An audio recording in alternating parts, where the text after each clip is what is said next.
Today I'm going to talk to you about fats, which are a much maligned group of molecules, but are actually really important in our bodies and therefore in our diets. I'm going to go through what they are, what they're made of, where they come from. We're going to cover why they're so important for the normal functioning of the human cyclist. And we're going to talk about why the endurance athlete might actually want to get a little bit more of their energy from fat in their diet than you might expect. I'd like to leave you at the end of this video with a better understanding of fats and the role they play in the human body, and hopefully tell you some things that you didn't know before. Today I'm on a lovely ride through the Surrey Hills around Guildford. I'm going to do about 80 kilometres, and in keeping with the theme of fat for this video, I'm planning to stop at the Milk Churn in Rudgwick, which is famous for its excellent cheese on toast. Right, let's start with the absolute biology basics. So fats are really very simple molecules. They're made up of only 3 elements. Just like carbohydrates, they're composed of carbon, hydrogen and oxygen. And it's important to appreciate that all the biological molecules in our cells are made up of a very simple set of elements, which means they can all be converted from one to the other, with a few exceptions. There are loads of different lipids in biology, so today I'm just going to focus on the 3 most important ones. Lipids, by the way, is the technical term for fats, which are triglycerides, phospholipids and cholesterol. Let's start with triglycerides. So triglycerides are made up of 4 different components. First, you have a molecule of glycerol, and then attached to that glycerol, you have 3 fatty acids. And a fatty acid is a long chain of carbon and hydrogen with a carboxylic acid group at the end. And triglycerides are what you think of as fat. So the fat you store under your skin, the fat that you would see on the edge of a steak, the fat that's in a bottle of olive oil, that is triglycerides. The fatty acid chains vary in length, typically between about 16 and 22 carbon atoms, and they can also differ in how they're structured. And that's where the difference between saturated and unsaturated fats is found. In a saturated fatty acid, each carbon in the fatty acid chain would be holding on to the maximum number of hydrogen atoms that it can. This results in a very straight structure, which means that triglycerides with saturated fatty acids can be packed very close together, and this affects their physical properties. They tend to be solids at room temperature, and you tend to find these in animal fats from things like butter, milk, and the fat you get in meat. An unsaturated fatty acid, on the other hand, has some double carbon bonds in the fatty acid chain. And those double bonds have an important impact on the structure of that fatty acid.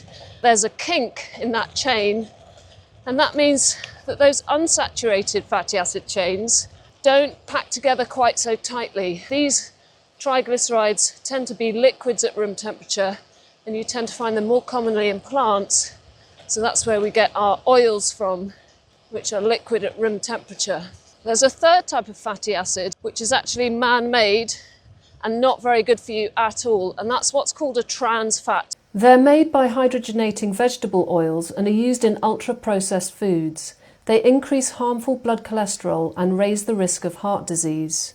So what's the function of a triglyceride? It's got 3 main roles in the human body. First is as an energy store, second is as thermal insulation, and third is as a mechanical buffer to protect us from knocks and bumps. I think I might have benefited from that mechanical buffering when I fell off my bike on the ice a few weeks ago. I think I was protected from real damage by the fat on my bum. But the real value of triglycerides is as a source of energy. Yeah, could I have a decaf tea, please? And a single cheese on toast with onion chutney. Thank you.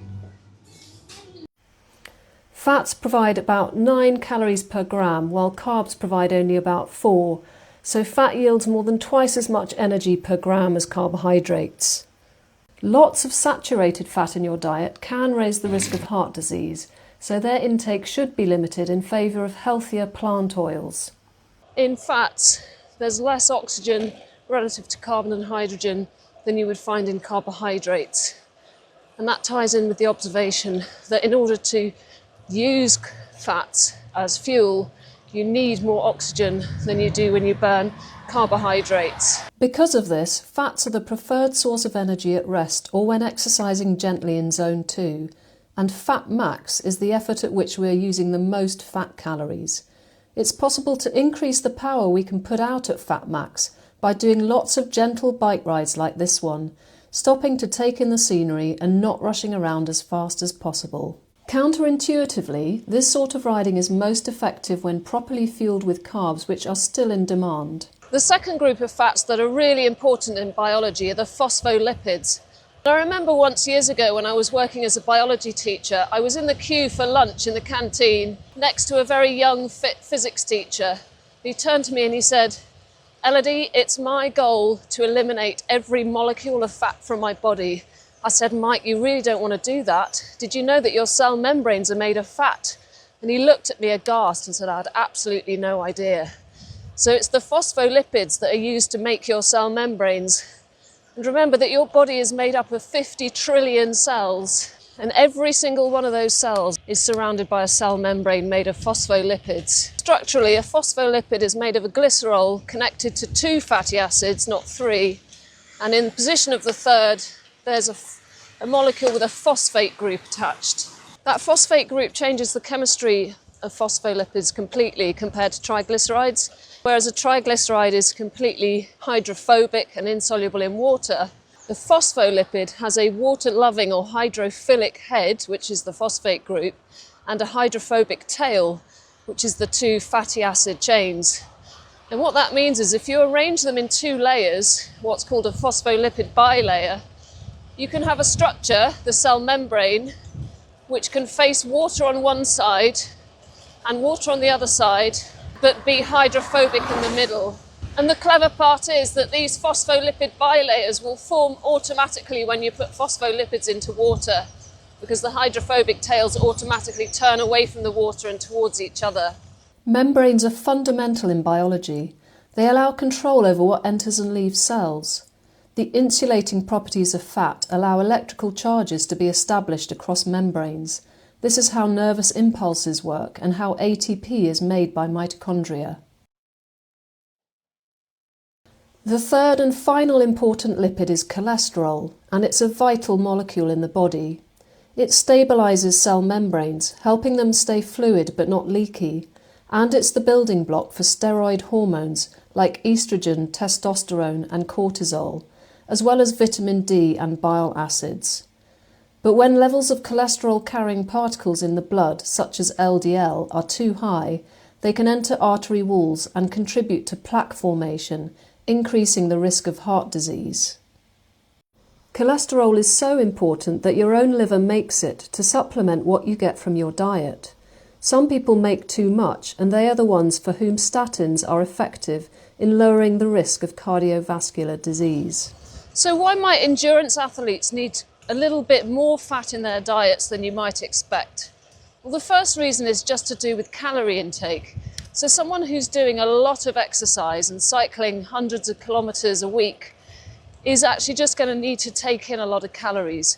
And eating fat is a really efficient way to get calories on board. And if you don't include a lot of fat in your diet, you would have to eat in a huge volume of food in order to meet your need for calories. The second reason is that dietary fat is required to absorb the fat-soluble vitamins A, D, E and K. These vitamins support bone, immune, muscle and recovery systems. High training loads increase demand for these vitamins, and athletes should be getting 20 to 35% of total energy from fat. And the third is that your turnover of membranes and mitochondria, which themselves are composed of membranes, is higher if you're doing a lot of exercise. So there's a lot of repair and maintenance going on in your body, so you will need those fatty acids from your diet to carry out that membrane building work. And having a decent amount of fat in your diet helps with your endocrine function, so that's to do with your hormones. So there's no reason to shy away from eating fat when you're an athlete, and every reason to make sure you're getting sufficient fat in your diet. And obviously how much fat you consume is not necessarily related to how much fat your body will be composed of. That is going to be a function over long periods of time of what your calories in, calories out balance looks like. And if over time you're taking in more calories than you need, you're going to end up laying down that extra fuel in the form of fat, regardless of what form you've taken it in as. So it could be that you've eaten excess carbohydrates and been on a pretty low fat diet. You will still lay down extra fat. Likewise, if you're running a calorie deficit, your body will be eating into its fat reserves and your body fat percentage will drop.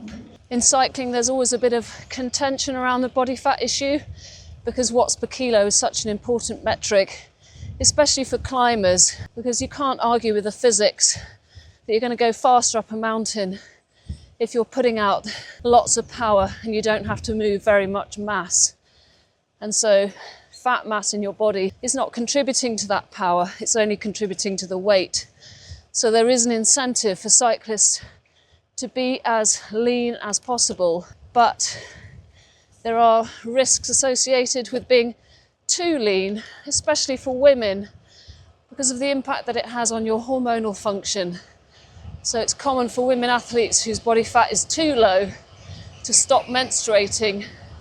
That's not a particularly good sign for their overall health. So for the amateur athlete like me and you, then there's nothing wrong at all with carrying around a perfectly normal amount of body fat. So the take-home message is love fat. It's really important. It's central to your biology. You need it as an endurance cyclist. You need it as any cyclist. You need it as a human. So enjoy your fats. Don't feel guilty about eating them. And remember that they're essential for building your cell membranes and as a source of energy for respiration. I hope you've enjoyed learning about fat, and let me know in the comments if you have any questions. Thank you for watching, and I look forward to seeing you on my next cycling adventure.